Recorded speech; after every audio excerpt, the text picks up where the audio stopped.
Hey guys, tonight we're slipping through time, 2,000 years back, to the candlelit streets of ancient Rome, where the air is thick with incense and the sound of distant bells. You're barefoot on cold marble, wrapped in a woolen tunic that's one size too itchy, and there's something watching you from the shadows. Something that isn't entirely alive. Your fingers graze a clay oil lamp. It flickers, casting uneasy shapes across the stone walls of your domus. Outside, the city is hushed. Shops are shuttered, temples locked, and even the dogs seem afraid to bark. You feel like sneezing, but you don't, because tonight, sneezing might wake something that shouldn't be disturbed. You've landed on the eve of Lemuria, Rome's ghost festival. And trust me, it's not the fun costume and candy kind. So, before you get comfortable, take a moment to like the video and subscribe. But only if you genuinely enjoy what I do here. Go ahead and post your location and local time in the comments. I love knowing who's listening, and from where. Now, dim the lights, maybe turn on a fan for that soft background hum. And let's ease into tonight's journey together. You're in a typical Roman household, not one of those marble palace types with a personal philosopher and a vomitorium, but something modest. Think clay walls, woven mats, the occasional wooden idol perched above a doorway. And yet, the mood here tonight is anything but ordinary. The whole family walks with quiet urgency, glancing nervously at dark corners. Your host, a middle-aged Roman named Gaius, hasn't shaved in 3 days, not out of laziness, but because it's forbidden during Lemuria. Spirits apparently don't care for freshly groomed faces. Who knew?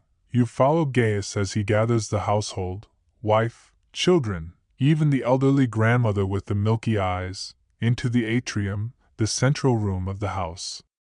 The impluvium, that shallow pool meant to catch rainwater, sits eerily still. Even the water seems to know better than to ripple on a night like this. Historians still argue whether the fear surrounding Lemuria was deeply religious or just a convenient way to enforce civic order. What's clear is that the anxiety is very real. Romans believed in ghosts, big time. But not the friendly, chatty types. These were lemurs, shadowy, malevolent spirits of the unburied dead. Ghosts with a grudge. Think of them like vengeful exes who never got closure, and now you've got black beans. Yes, black beans. But that's for later. First, you help your host extinguish every light in the house. No torches, no lamps, not even a glowing ember left in the brazier. The Romans believed ghosts traveled by shadows and flickers of flame, so the best way to keep them confused was to plunge the house into total darkness. Logical, right? It's around midnight when the ritual begins. Gaius walks barefoot through the atrium, flicking water from a bronze bowl onto the floor, chanting words passed down from who knows when. You don't understand the Latin, but the cadence is hypnotic, like someone muttering to themselves on the edge of sleep. Or madness. The children cling to their mother's robes, and even the family dog, normally a barky little terror, lies silently by the door. There's something about tonight that presses in from all sides, like the walls are holding their breath. And then there's the dream. You haven't fallen asleep. At least, you don't think you have. But suddenly you're standing not in Gaius's home, but on the steps of a grand temple. Statues loom above you, Mars with his spear, Janus with 2 faces, and beneath your feet, the ground pulses with something ancient. You look around. The forum is deserted. In the distance, a torch flares to life, but no one holds it. Not all the dead are gone, whispers a voice. You turn, but no one's there. Just the wind, rustling through laurel trees. Back in the house, you jerk to awareness. Gaius is still chanting, now holding a small bag, the beans. That comes next. A fun fact. Roman ghosts apparently hated legumes.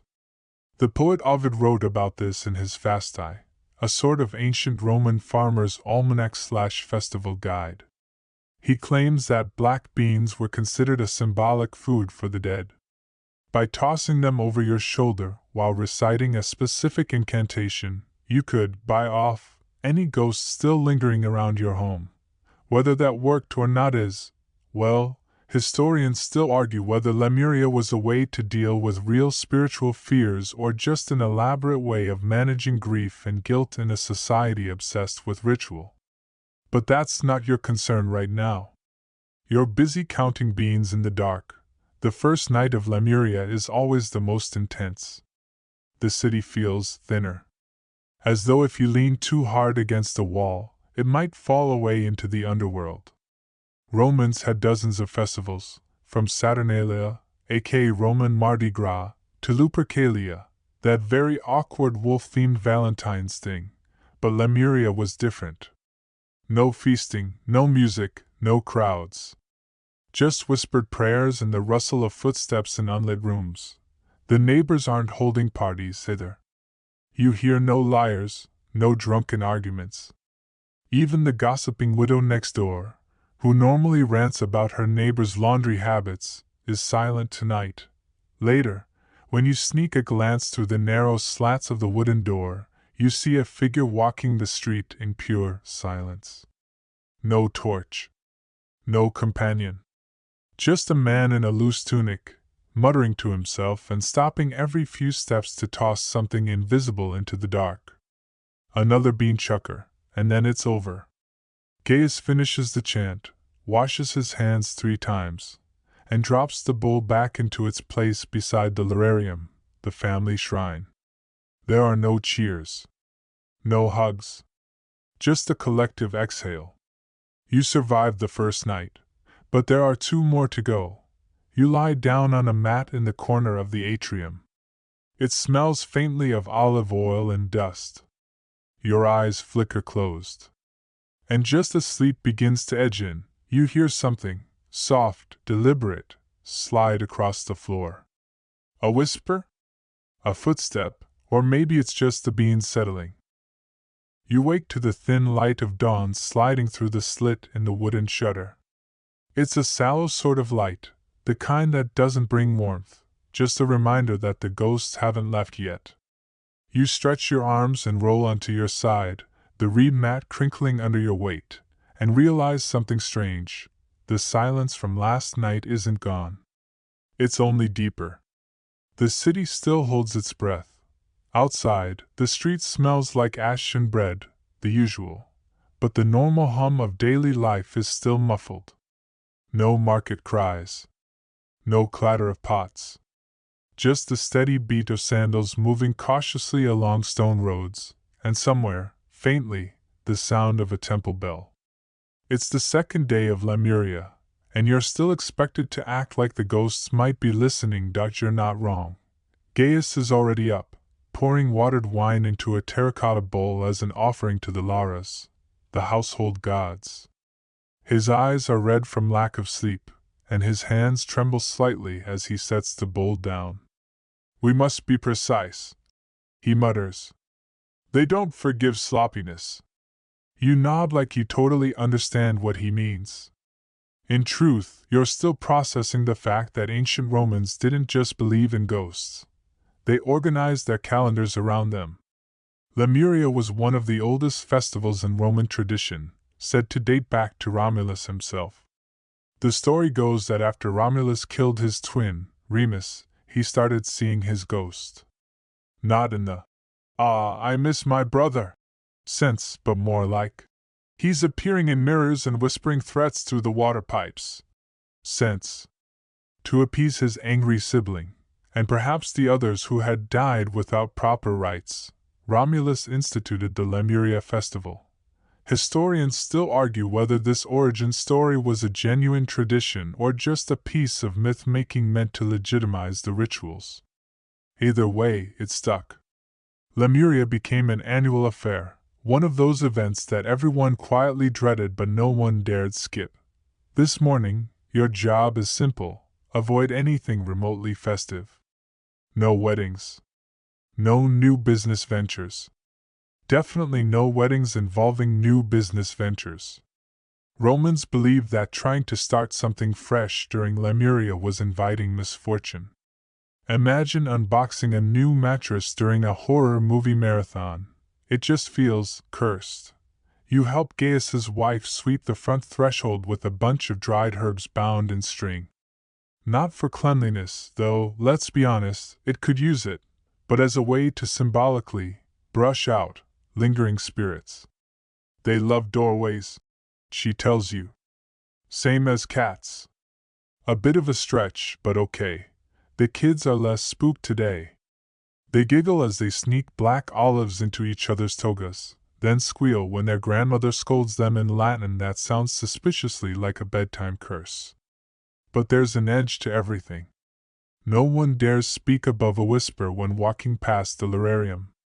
Even the dog sneezes more politely than usual. As the day creeps forward, you catch wind of other households performing similar rituals. A neighbor is humming something that sounds like a funeral dirge while hanging herbs over her lintel. A merchant down the road is smashing tiny clay figurines against his wall, one by one, apparently his own. Do-it-yourself. Ghost deterrent. Fringe practice? But hey, you respect the hustle. What no one talks about, not openly, is what happens if you skip Lemuria. There are stories, of course. A baker who forgot the black beans one year and swore he saw handprints on his oven walls the next morning. A senator who ridiculed the rituals and found his home plagued by nightmares of drowning in olive oil. You smirk, but part of you wonders if there's truth in it. Or maybe just enough fear to make people behave. That's the genius of Lemuria. It's both deeply spiritual and ruthlessly practical. A society-wide pause button. Don't host parties. Don't open a shop. Don't ask your boss for a raise. Everyone, from paupers to patricians, just stops and waits for the dead to pass by. You join Gaius in the kitchen courtyard around midday. He's preparing the evening beans again. 9 per person. No more, no less. Ovid insists on it in Fasti, and Gaius is not the sort of man to argue with a dead poet. He sets them aside like sacred stones. Do you know, he says, why we spit during the ritual? You shake your head. To keep the ghosts from hearing us. The words are for the living, the spitting is for them. It's the kind of explanation that's both comforting and not. But you nod anyway and offer to help grind the flour for dinner. Here's a curious thing. During Lemuria, no one eats meat. Not just for dietary reasons, but because slaughter and death felt too close to the bone. Bread, beans, oil, fruit, that's your menu. It's bland, but oddly fitting. The food has the taste of waiting. And that night, when darkness drapes itself over the rooftops and the final torch is extinguished, you begin again. Gaius walks barefoot, whispering the same incantation, holding a small pouch of beans. You follow just behind, careful not to step on any thresholds or speak a word. The air feels thicker than before, like breathing through damp linen. This time, you see something. A shape. A blur. Standing at the far end of the atrium, by the family altar. You blink, and it's gone. Or was it ever there? Your heart is beating like it's trying to rewrite history with Morse code. Still, you press on. Gaius tosses the beans behind him one by one, never turning to look. You do. Of course you do. And the room looks different. The corners seem deeper. The walls taller. As if the house has expanded just slightly, allowing room for something else. Something uninvited. Ovid says the beans act like bribes. You throw them, you mutter the right words, and the spirits take the offering instead of your soul. Nice and transactional, just like Roman politics. But historians still argue whether this was ever meant to be literal. Maybe Lemuria was more about purging guilt than placating ghosts.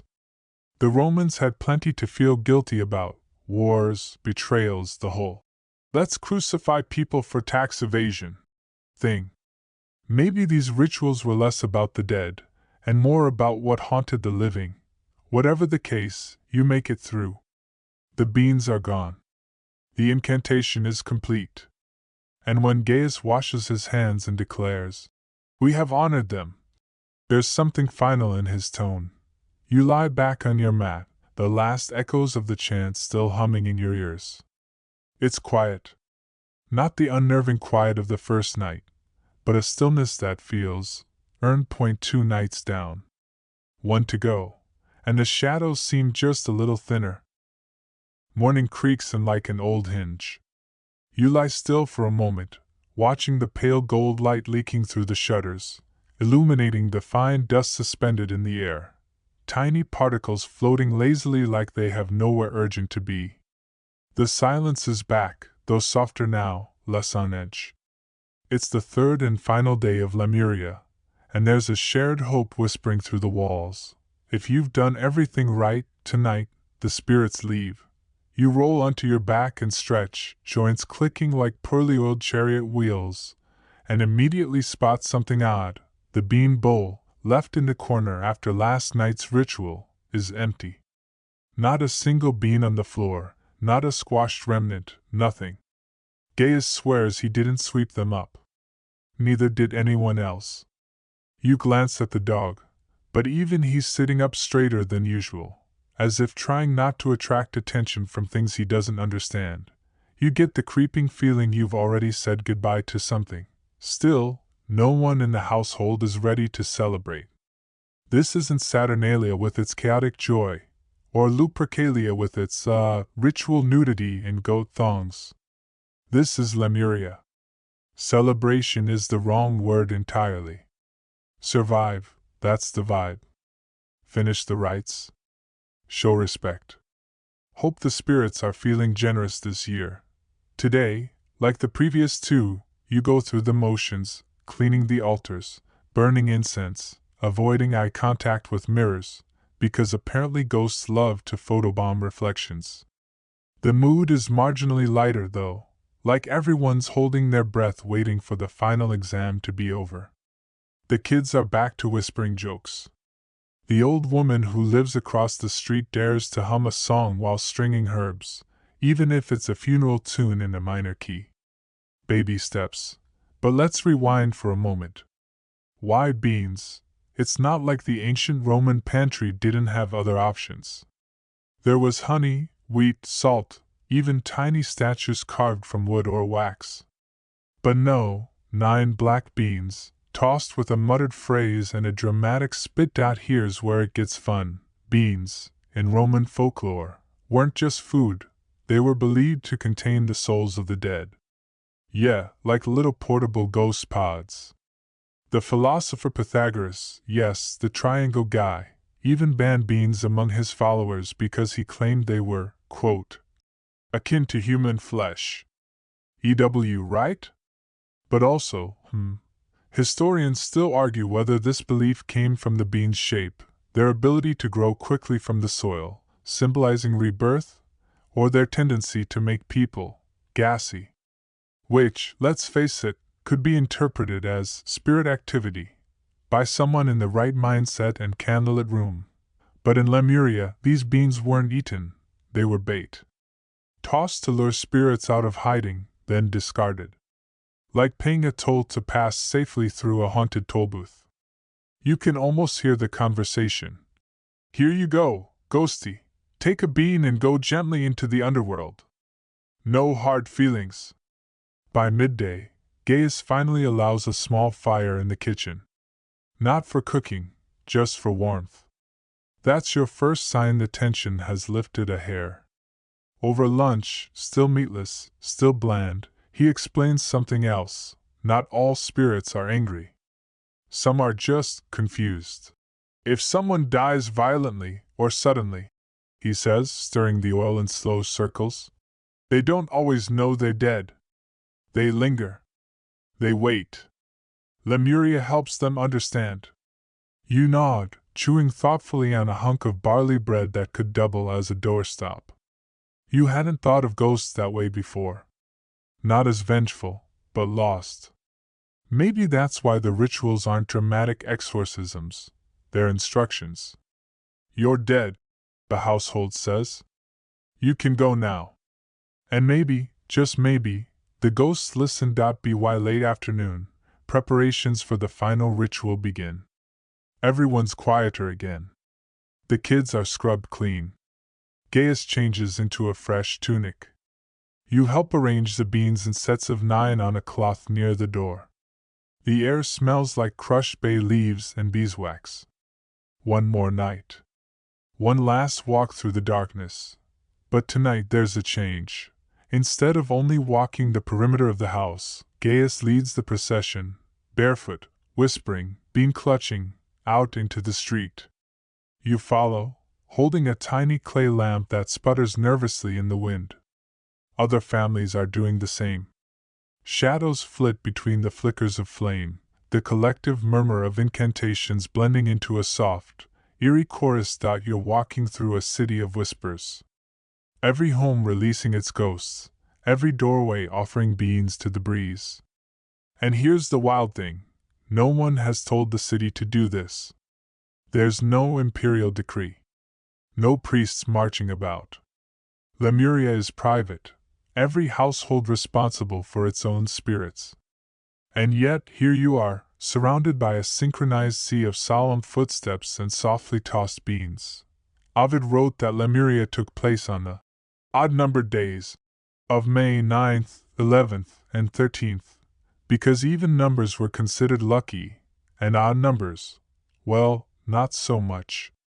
But historians still argue whether the real reason was astrological, agricultural, or just a superstition that spiraled into tradition.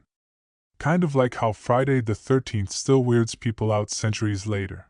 You toss your beans carefully, one by one, your lips forming the phrase, "With these beans I redeem me and mine." Then the triple spit. Very important. Even more important, don't look back. You're dying too, of course. You want to see if something's standing there, maybe peeking from a colonnade or lurking in the shadows near the bakery that still smells faintly of figs. But you don't. You keep walking. The ritual is sacred. And also, let's be honest, you're just not ready to see whatever might be there. You return home slowly, feet aching, mouth dry, heart oddly light. Gaius thanks the Laras with a nod. His wife sets the final bean pouch in the hearth to burn. No words now, just fire, and something shifts. The house feels real again. Not expanded. Not haunted. Just a house. A place with walls and memories and echoes that belong only to the living. You lie back on your mat that night with a kind of sleepy satisfaction you didn't expect. You face ghosts. Maybe not directly. But you showed up. You whispered the ancient words. You held the lamp in the dark and did not run. That counts for something. Outside, the wind rustles through the alleyways. The silence is still there, but now it's restful. Not a held breath, just sleep. Somewhere, far away, the last of the beans turns to ash. And somewhere even farther, the spirits return to wherever they belong. Morning doesn't so much arrive as it creeps, like a cat that knows it's not welcome but shows up anyway. You blink at the soft gray light smeared across the ceiling and realize, Lemuria is over. 3 nights. Done. The beans are ash, the doors are shut, and your soul, presumably, is intact. You're tempted to throw open the shutters and belt a victory song, but let's be real. This is Rome, and someone would probably throw an amphora at your head. Instead, you shuffle toward the kitchen and find Gaius already pouring wine into a cup that's far too large for this hour. He looks lighter somehow. Like someone who's been holding their breath under water and has finally come up for air. No, he says with a sigh. We live again. There's no celebration, Peresi. No feast. No dancing in the streets. But the tension that coiled itself around everyone's spine for the past 3 days finally loosens. Doors creak open. Conversations bubble out into courtyards. Someone in the next insula even starts sweeping again. The city seems to collectively exhale. But don't get too comfortable. Just because Lemuria is finished doesn't mean the ghosts are gone forever. You see, the Romans didn't believe death was a full stop. It was more like a semicolon, an intermission before the next act. Sure, Lemuria dealt with the restless, angry dead, the lemurs, but there were plenty of other spirits flitting about Roman life, the Lauras, the Penates, the Manes. And each had their own feast days, their own offerings, their own long list of ways to get offended. Let's break it down. Because if you're going to live in ancient Rome, even in this sleepy bedtime story format, you're going to need a ghost glossary. First, the Lauras. These were guardian spirits, often ancestors, who watched over specific places, your home, your farm, your neighborhood. They were the chill ghosts, the ones who didn't throw vases or whisper your secrets to strangers. If you treated them well, with regular offerings and a tidy household, they kept you safe. Forget them, though, and suddenly your harvest fails, your roof leaks, and your goat starts acting weird. Coincidence? Sure. Then there were the Penates, household deities of the pantry. Yes, you heard that right, spirit protectors of your food stash.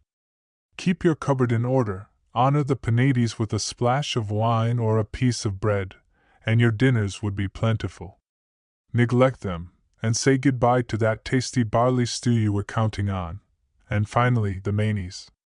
These were the general dead, not angry, not particularly helpful, just dead. Respected, remembered, but not feared. They had their own festival too, Parentalia, held in February. Think of it like Lemuria's peaceful cousin.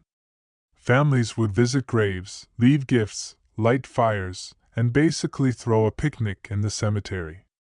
Less horror movie, more? Grandma would have loved this cake. Historians still argue whether all these categories were really distinct or just overlapping masks for the same idea. Death is everywhere, and if you're smart, you'll treat it with a mixture of fear, reverence, and strategic bean tossing. You start to notice how often death is folded into daily life here. Every crossroad has a shrine. Every threshold hides a charm. Even birthday celebrations include a quiet word to the ancestors, as if to say, "Thanks for not haunting us this year." And honestly, you start to get it, because death wasn't a taboo in Rome, it was infrastructure. Ghosts weren't phantoms, they were neighbors. You didn't deny them. You made space for them. Like that eccentric uncle who always brings up gladiator trivia at dinner, you can't ignore him, so you pass the olives and smile politely. Later that day, you join Gaius at the marketplace. It's bustling again, back to shouting vendors, clanging pots, and the smell of fish that's somehow both fresh and deeply suspicious. But there's still a layer of quiet under the noise, a kind of post-haunting calm. Gaius buys 2 oil lamps and an extra handful of garlic, not because he needs them, but because after Lemuria, everything feels a little more fragile. Ghosts hate garlic, he mutters with a wink. You're pretty sure that's just something grandmothers made up to get kids to eat it, but hey, if it works. One elderly vendor insists on selling you a charm. 2 tiny brown snakes twisted together. Keeps spirits away, she croaks, sliding it into your palm. Also works on rude dinner guests. Multi-purpose, then, you pocket it. Why not? That night, as you sit by the hearth, full from the first real meal in days, yes, meat is back on the menu, you catch yourself glancing toward the corners of the room. Not out of fear, but curiosity. Wondering if something really did shift during Lemuria. If your bean tossing and barefoot walking actually nudged some invisible force in the universe. The Romans believed it did. They believed in ghosts the way you believe in gravity. You don't always see it, but you plan your life around it. There's a fringe theory, more whispered than written, that Lemuria wasn't originally Roman at all. Some scholars think it was adapted from even older Etruscan or Sabine rituals, passed down and repackaged like an antique scroll that no one dares throw out. Others argue it was invented whole cloth by priests looking to fill a spooky May calendar gap. Either way, it stuck, and maybe that's what matters. Not the origin, but the intention. 3 nights a year, you face your fears. You name them, feed them, walk among them, and then, with luck, say goodbye. It's messy. It's strange. It involves beans. But it's real. Later you drift toward sleep. The city hums its usual lullaby, distant footsteps, the soft hiss of a breeze, the occasional bark from a dog who absolutely saw something. You pull your blanket tighter, warm and drowsy. You think about the lemurs one last time. About all the angry, wandering dead finally settling into stillness. Maybe they weren't after vengeance. Maybe they just wanted someone to notice. To remember. You whisper a quiet, thank you, to the darkness. And, for the first time in days, it whispers nothing back. It starts with a whisper. Not the ghostly kind this time, don't worry, but a whisper in the fabric of society, a low murmur passed between shopkeepers, priests, and bored senators who can't stop poking their noses into everything. The whisper says, maybe we've got the wrong idea about the dead. You're back at the forum, leaning on a pillar, chewing a date that tastes suspiciously like it's been resurrected from last Lemuria. Gaius is beside you, gesturing with a fig for emphasis. People are saying, he begins, full of that know-it-all twinkle, that the lemurs might not just be angry nobodies. Some think they're failed ancestors. Ones who weren't honored properly. Forgotten names. That hits weirdly hard. Like biting down on a pit in an otherwise soft figgy. You think back to Parentalia. Yes, that more wholesome February festival, where families share food and memories at ancestral tombs. It's all garlands and bread and kind words. But Lemuria? Lemuria's more like a cosmic customer complaint line for souls who got ghosted. The Romans were obsessed with memory. Memoria, they called it, the act of remembering, of speaking the names of the dead aloud so they wouldn't vanish from the world. To be forgotten was worse than death. It was a second, deeper erasure. And some believe that's where the lemurs came from, not evil, not demonic, but neglected. Unloved. Cast out of memory like leftovers no one wants to admit are still in the back of the fridge. Historians still argue whether Lemuria was originally meant to fix this problem, to rescue the forgotten dead, or just to contain them. Some say it started as a plea for peace. Others call it a warning, neglect your ancestors, and they'll come knocking. Loudly. With opinions.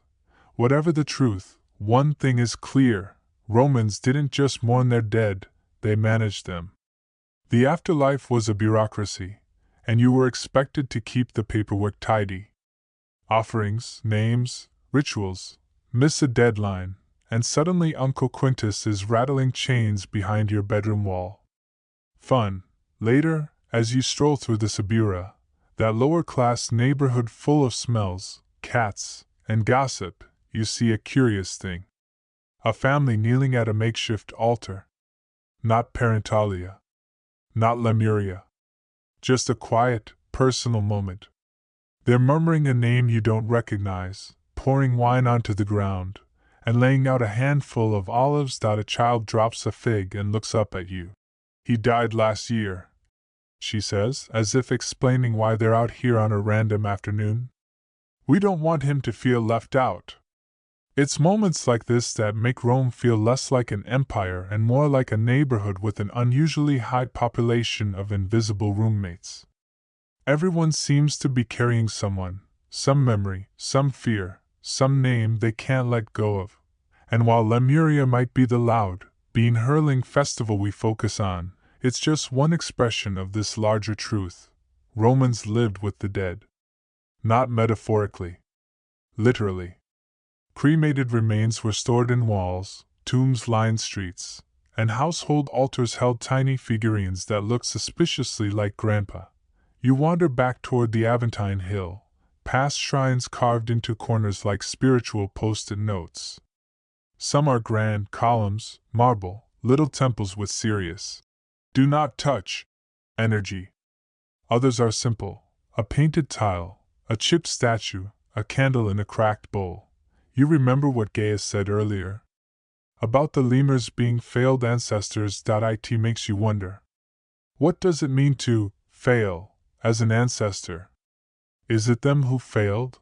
Or you? That thought echoes a little too loudly in your head, so you distract yourself by following a procession of Vestal virgins. They're gliding like swans across the cobblestones, all ivory robes and serious expressions. They carry bundles of herbs and bowls of salt. Not for Lemuria, they wouldn't be caught dead, or undead, at that spooky affair. But their presence still feels connected. Protective. Sacred. Rome's relationship with death is like a tangled laurel wreath, sometimes celebratory, sometimes thorny. And you, lucky guest that you are, get to trace every loop of it. That evening, Gaius invites you to a friend's domus. Wealthy types, judging by the polished mosaics and implausibly symmetrical fruit bowls. There's wine, laughter, and a heavy perfume of ambition. But in the atrium, tucked between the columns, you find a small marble niche with a figure carved into it, a woman holding a spindle. "Who's that?" you ask. The host shrugs. "Don't know. Been there since we bought the place." He walks off, chuckling. You linger. The spindle suggests she was a weaver. Maybe a mother. Someone who once lived here. Someone loved, and now, forgotten. Half erased. On her way to Lemur status, maybe, you whisper her hello. Just in case. That night, back in your room, you light a small oil lamp and place a few beans on the windowsill. It's not Lemuria anymore. There's no ritual, no incantation. Just a quiet offering, a thinking of you. Across the veil. You're not sure who it's for, but someone knows. You're dreaming of footsteps. Soft ones. Bare feet on stone. They move down corridors that don't exist, through doorways that have no walls, each step trailing something colder than wind. Then, snap. You're awake. Rome is silent, except for a distant owl who sounds like he just stubbed his toe. You lie there in the dark, not scared, but very aware. Aware of the air, the room, the window, the absence. You light a lamp. Just because. The next morning you're sitting in the forum again, pretending not to eavesdrop on a group of augurs. Rome's bird-reading, sky-gazing priestly class. They're not just looking for omens and birds today. They're debating something deeper. Spirits aren't always bad, one says, rubbing his beard like it owes him money. Some just need attention. Another chimes in. Or revenge. That's still attention. There's an open scholarly debate, one that never really resolves, about whether lemurs are always malevolent. Are they evil by nature? Or by nurture? Maybe they weren't vengeful until centuries of silence taught them how to scream. Fringe thinkers have even suggested that lemurs weren't originally ghosts at all, but a sort of ancestral memory. A shadow collective of forgotten lives. That's right. Some Romans believed the lemurs could be a psychological echo. An ancient version of intergenerational trauma. Haunting, not from beyond, but from within. Meanwhile, you and Gaius find yourselves at the edge of the city, near the necropolis, Rome's sprawling city of the dead. It's a weird day trip idea, but Gaius insists it's educational. Besides, he adds, the dead have the best view. He's not wrong. From the hill, you can see the river winding like a silver ribbon, the distant haze of the Palatine, the slow drift of life returning to normal. But here, among tombs and carved epitaphs, normal feels far away. The tombs range from opulent mausoleums to humble stone slabs. Some have poems etched in them, messages to the living. One reads, Do not weep. I am not here. I have gone to the Feast of Shadows. Cheerful, Gaius points out an odd one, a small, circular tomb with no name, just a carving of beans and a knotted rope. You raise an eyebrow. Lemurs? He nods. Some believed certain spirits couldn't be claimed by family. They didn't belong. So people built votive tombs. Ghost homes, basically. You let that sink in. In Rome, even the unclaimed get architecture. And this is where the philosophy creeps in. You start to see how Lemuria wasn't just a ritual, it was a worldview. It acknowledged that life is messy, families forget, anger festers, and sometimes the only thing you can do is throw beans into the dark and hope they land somewhere meaningful. That evening, you attend a symposium hosted by a philosopher who insists he once debated a lemur in his dreams. You assume this is a metaphor. It is not. The philosopher, a wiry man with the energy of a caffeinated squirrel, explains that Lemuria symbolizes Rome's attempt to confront the unacknowledged. Not just ghosts, but failures, regrets, injustices. The things left unsaid. Every society has its lemurs, he says, eyes wide. The question is, do you feed them? Or do you pretend they don't exist? Honestly, it's more existential dread than you signed up for. But the wine's good and someone brought honey cakes, so you endure it. On your way home, you pass by a group of kids tossing beans at each other in the street. They're laughing, imitating grown-up chants, spinning in circles. To them, it's a game. You smile, but also feel a pang, because part of you hopes they never find out what the beans are really for. You think about all the things the Romans didn't know for certain. Whether the lemurs could hear you. Whether they chose to forgive. Whether forgetting someone doomed them to eternal unrest. But they performed the rites anyway. Just in case. And maybe that's the point. Not certainty, but care. A tiny gesture flung into the unknown. A ritual to remind you that actions matter, even after breath fades. That night, as you extinguish your lamp and slide beneath your blanket, you feel a stillness settle over the room. Not silence. Rome never gives you that.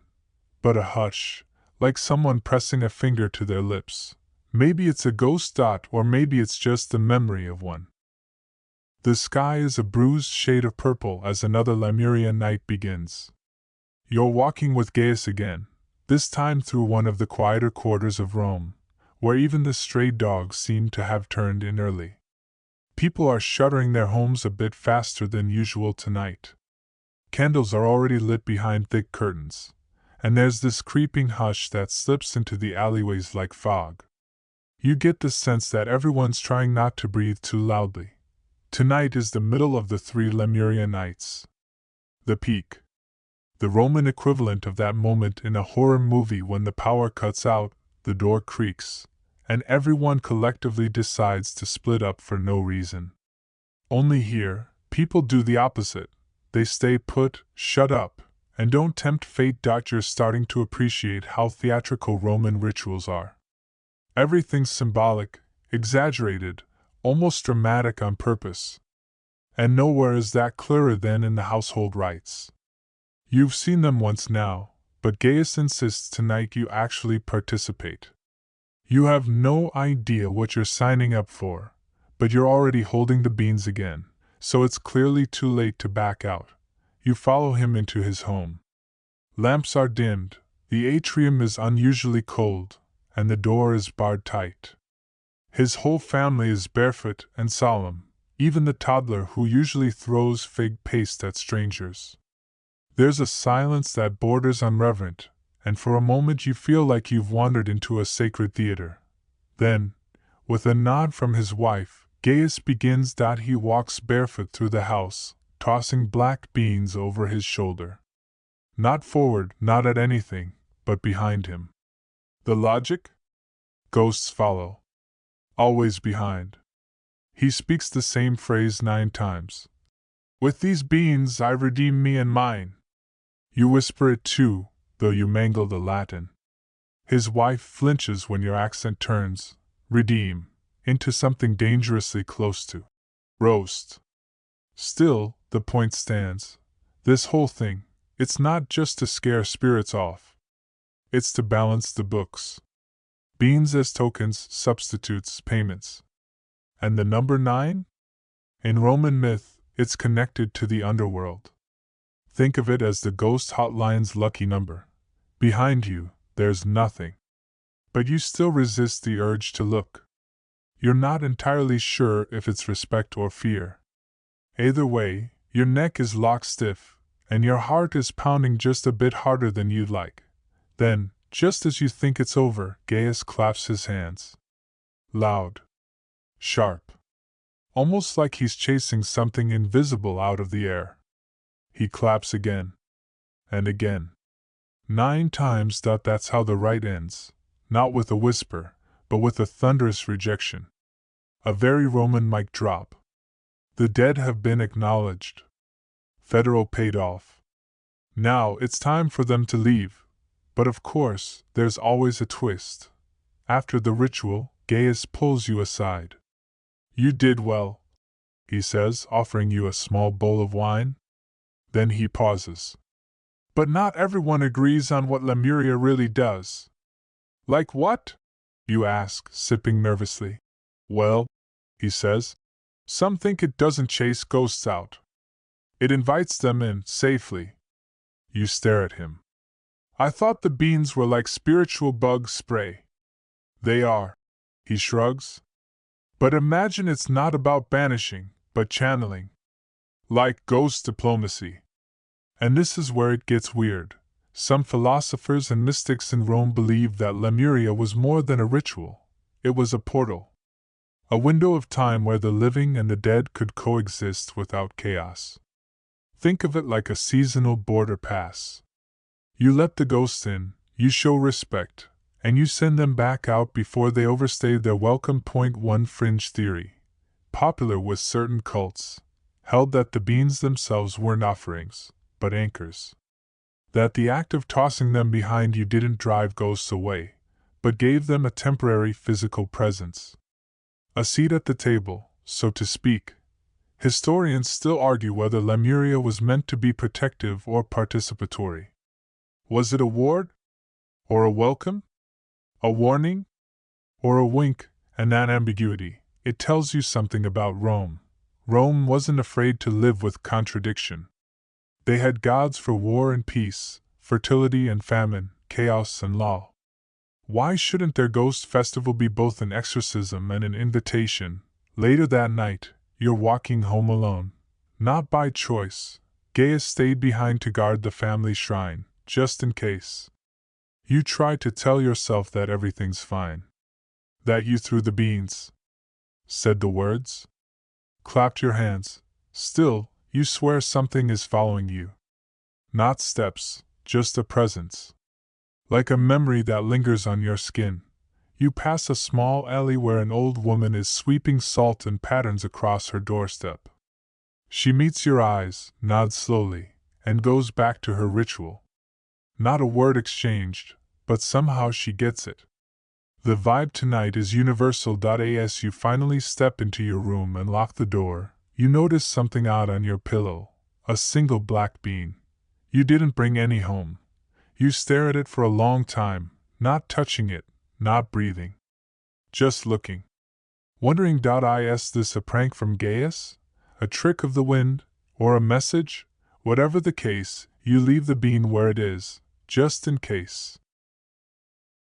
By morning, the bean is gone. You never touched it. You swear. But when you roll out of bed and glance toward your pillow, there's nothing there. No little black dot. No husk. Just the faintest indentation, like something round and weightless once rested there. You run your fingers over the spot, half expecting it to feel cold. Nope. Just cotton. You shake it off. Ghost logic doesn't always come with explanations, and the Romans were fine with that. In fact, they kind of preferred it. Mystery meant respect. If you understood the dead too well, you were probably one of them. You head out into the street, hoping for some daylight logic to scrub away the night's creepiness. But even in the sun, Rome is still humming with that post-ritual quiet. People are careful. Conversations are hushed. No one lingers under fig trees. Even the market smells less like garlic and more like caution. And here's the thing, the Romans believed the lemurs, those restless, wandering spirits, didn't just float around aimlessly. They had rules. Boundaries. Some households even had specific spirits that returned every year. Not like Casper the friendly ghost. More like Gary the former uncle who still thinks he owns the kitchen. Some families would recognize them. Some wouldn't speak their names at all. This brings you to the fascinating part, ancestral memory. Romans believed that not all the dead were created equal. There were the Lauras, household guardian spirits, basically your ancestral security system, and the Manes, peaceful dead, usually family members resting in the afterlife. And then, of course, the lemurs, the problem cases. The ones nobody claimed. The ones without graves or names. The spiritual equivalent of unclaimed luggage in an airport. Historians still argue whether lemurs were actual spirits of the unburied or simply a metaphor for unresolved grief, for guilt the family didn't want to name. Either way, the Lemuria festival was how Romans tried to keep their dead sorted. Peaceful spirits in one column, cranky ones in the other. To the Romans, forgetting the dead was dangerous. But remembering the wrong ones was worse, and that's why, buried beneath the beans and clapping and barefoot moonwalks, Lemuria had a darker core. It was about reclaiming memory. About facing the fact that no matter how much you build, or conquer, or write down in stone, someone, somewhere, gets forgotten. So, to prevent that, the Romans ritualized it. They made forgetting illegal. There was even a law, seriously, that prohibited the mention of any official religious or celebratory activity during the days of Lemuria. No weddings. No contracts. No public ceremonies. This wasn't just a ghost party. It was a civic ghost lockdown. Life paused. You know, like that weird limbo between Christmas and New Year's, but with more death and fewer cookies. Now, you might be thinking, okay, but were people actually afraid? And the answer is, absolutely. Sure, some treated it like tradition. Like modern folks who dress up on Halloween without believing in actual witches. But others, especially those who'd lost someone recently, took Lemuria very seriously. Especially if there'd been no proper funeral. Because in Roman belief, an unburied soul couldn't cross the river Styx. They'd just wander. Watching. Waiting. Getting angrier. One quirky belief involved nails. Yes, nails. As in iron ones. Some Romans hammered nails into their door frames or walls during Lemuria, believing the sharp metal would pin down wandering spirits. The idea was that ghosts, like badly written scrolls, could be tacked in place until the danger passed. You're guessing this didn't make interior decorators happy, but hey, better holes in your walls than ectoplasm in your soup. There's even a story, possibly exaggerated, definitely dramatic, of a senator who ignored Lemuria and kept working through the festival. 3 days later he fell from his horse, broke his leg in 3 places, and saw a vision of his dead brother holding a bean. Coincidence? Maybe. Ancient Rome didn't do coincidence. You pause on your walk and notice a vendor selling small cloth bundles, little sachets filled with herbs, garlic, and iron filings. Ghost repellent, Roman style. He catches your eye and says, "For your windowsills, friend. Spirits don't like rosemary." Then he grins way too widely and adds, "But some like cloves, so you have to be careful." Clove-loving ghosts. That's a new one. You buy a sachet anyway. As night falls again, you're back at your borrowed home. No beans tonight. No ritual. But the silence is thicker. heavier. The third night is supposed to be the last. The closing of the veil. If there's unfinished business, it gets wrapped up now, or not at all. You light a small oil lamp and stare into it. Ancient flames have a different kind of glow, like they remember things you don't. The flicker casts shadows against the far wall, and for a split second, you swear one of them moves independently. You blink. It's gone. Of course it is. But now you're thinking about the unburied, the war dead, the criminals tossed into rivers, the plague victims burned in mass pyres. Rome, for all its glory, produced a lot of ghosts. And not all of them got beans and blessings. Some were angry. Some were lonely. And some didn't even know they were dead. You lie in bed that night listening to the occasional bark of a dog or the rustle of leaves. But mostly, it's the silence that gets to you. Because Roman silence isn't empty. It's full. Stuffed to the rafters with expectation. Like the city itself is holding its breath. You fall asleep trying to remember if you closed the window. You're almost sure you did, almost.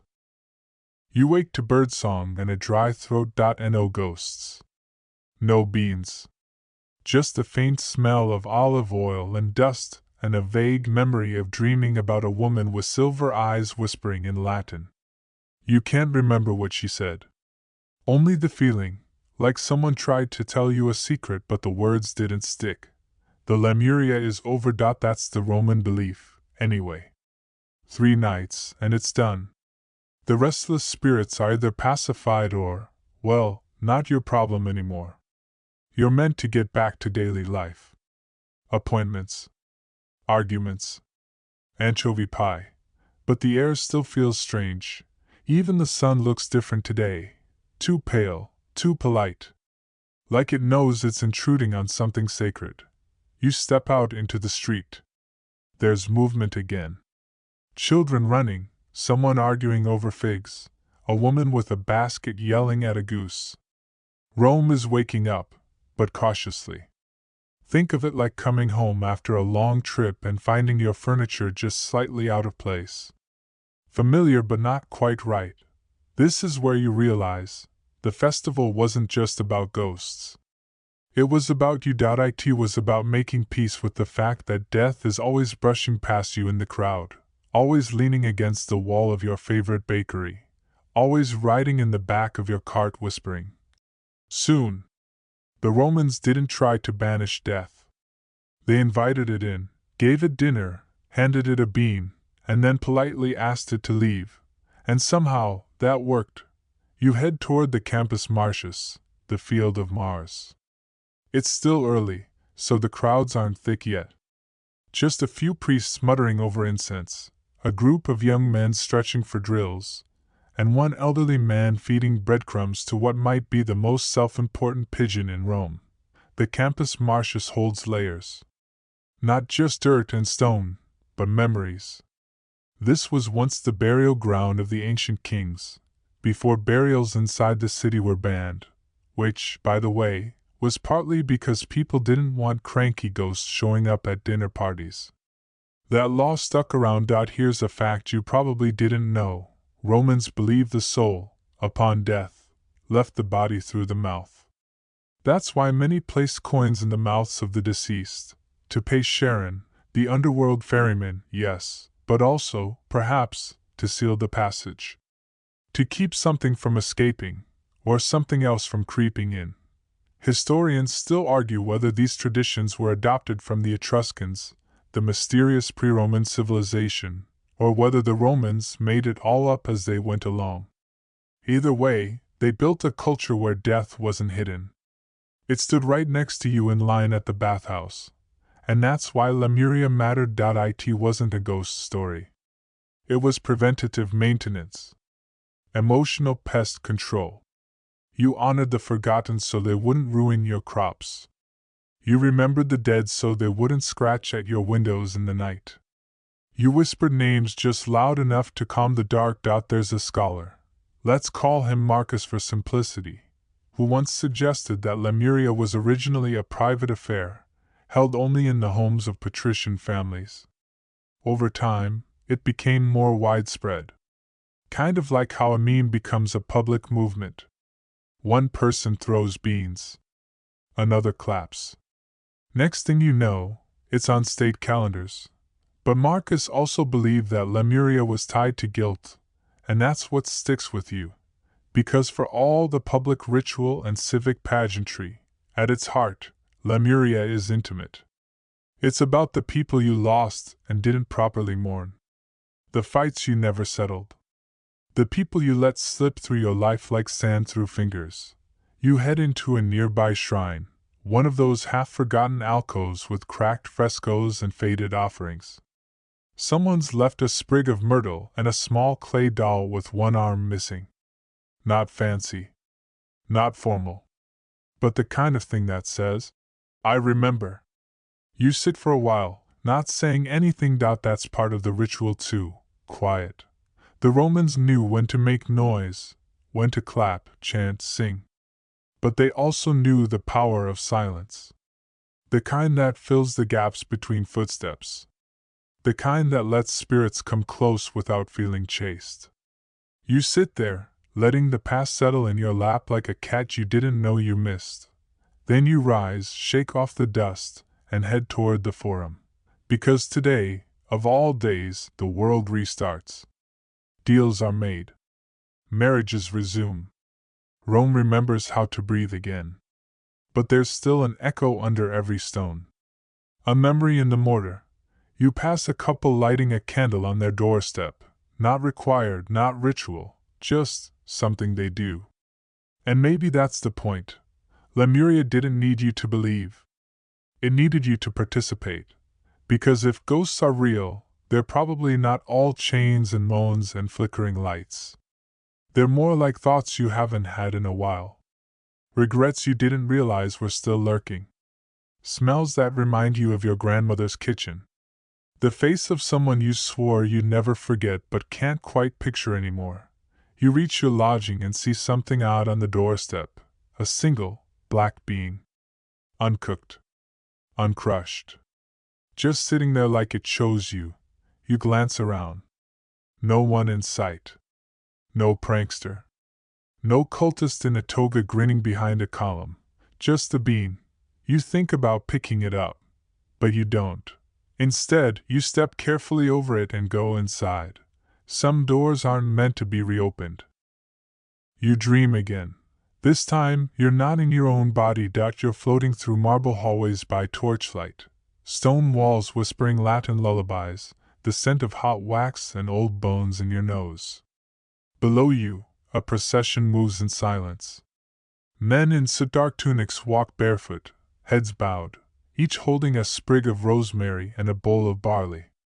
Women trail behind, arms linked, faces smudged with ash. There's music, but only just. A flute in the distance, playing a melody that feels older than the language itself. No one looks up. Not even you. And then, from the center of the courtyard, a figure emerges. Not quite a priest. Not quite a ghost. Just something in between. He lifts both hands, and the crowd freezes. Silence folds around them like a cloak. And in that hush, you hear it again. Dis manibus. To the spirits of the dead. You jolt awake. The bed feels real this time. The pillow isn't straw. No beans in sight. Just the hush of early morning and a shaft of sunlight cutting across the room like a sword. Outside, the festival is over. And yet that phrase keeps whispering in your head. Dis manibus. You'll see it carved on tombstones across the Roman world, sometimes shortened to DM. An offering, an invocation, or maybe just a sign that the dead had a place too. Not erased. Just relocated. The Romans believed in balance. Life and death, order and chaos, celebration and mourning. The Lemuria wasn't just about ghosts, it was about harmony. Making sure the living and the dead respected their lanes. You stay on your side of the veil, we'll stay on ours. Shake hands once a year, then part ways like civilized people. But as always, not everyone played by the rules. There were whispers of spirits who refused to go. People who didn't receive proper funerals. Slaves buried in haste. Children lost in childbirth. Unnamed souls with nowhere to rest. These were the lemurs, not demons exactly, but not your average grandpa ghost either. They were bitter, unsettled, clingy. Historians still argue whether the Romans genuinely believed in these entities or simply used them to explain bad luck, strange dreams, and livestock that refused to breed. But for a culture obsessed with omens and auspices, the line between metaphor and monster was razor thin. You think of all the things left unsaid in your own life. People who deserve better. Words you never spoke. Maybe Lemuria isn't just about their ghosts. Maybe it's about yours. You wander through the streets again, this time toward the Aventine Hill. It's quieter here. Fewer shops, more shrines tucked between gardens and laundry lines. The air smells of laurel and baked clay. At the top, there's a small temple, not grand, not marble, just an old stone box with a cracked pediment and a single, rusted brazier out front. A man stands nearby, humming. Not a priest. Just someone. He sees you approach and nods toward the brazier. Offer? You don't ask what he means. You just step forward and drop in a coin. The flame licks it up with a hiss. There's no ceremony, no explanation, just the act. And that's the thing about Roman ritual. It wasn't always about understanding. It was about doing. Words spoken in the right order. Movements repeated without question. A kind of muscle memory for the soul. You sit beside the temple wall and let time blur. The breeze is soft. Somewhere below, a cartwheel creaks. A pigeon coos like it's reading a prayer. And then you think about all the people who've done this before you. Thousands of years. Millions of offerings. A river of humanity flowing through time, each person carrying a handful of memory and a pinch of fear. Lemuria wasn't a festival for ghosts. It was a festival because of them. Because even the strongest empire couldn't escape the shadows of the past. You close your eyes, and for a moment you feel it, all of it, the weight of forgotten names. The brush of unseen fingers. The warmth of someone's hand in yours, someone long gone but never quite absent. You whisper something. Not a prayer. Just a thank you. Then you rise and walk away. Later, as the sky turns gold and the first stars blink awake, you light a lamp in your room. Not because it's dark, but because it feels right. A quiet vigil for the things you don't fully understand. The ghosts don't come back, but you'll leave the door cracked. Just in case. So now, as you lie there with your eyes half closed, let's just let it all drift a little further into the past. The shadows of Rome have stretched and softened. The spirits, friendly or otherwise, have taken their beans and gone wherever spirits go, probably muttering about how rude modern humans are. The torches are out. The chants have faded. And the city, ancient and alive, sleeps again. You can breathe easy now. You've walked the stone streets, tossed your offerings, whispered your regrets. You've witnessed the strange beauty of a civilization that honored even its forgotten souls, because sometimes the scariest thing isn't death, but being erased entirely. And maybe tomorrow, or next week, you'll look at a coin differently. Or find yourself tossing a crust of bread to a bird and thinking, for the lemurs. Or lighting a candle for no particular reason. That's how memory works. It clings. It seeps. It waits for soft places in the mind to nest. And maybe that's the real secret the Romans knew. If you take the time to acknowledge your ghosts, they're far less likely to haunt you. Now, ease deeper into the stillness. Let the sounds of the world fall away. Let your breath slow, your limbs soften, your thoughts dissolve like mist on the Tiber. You're safe. You're home. And the ghosts? They're quiet now.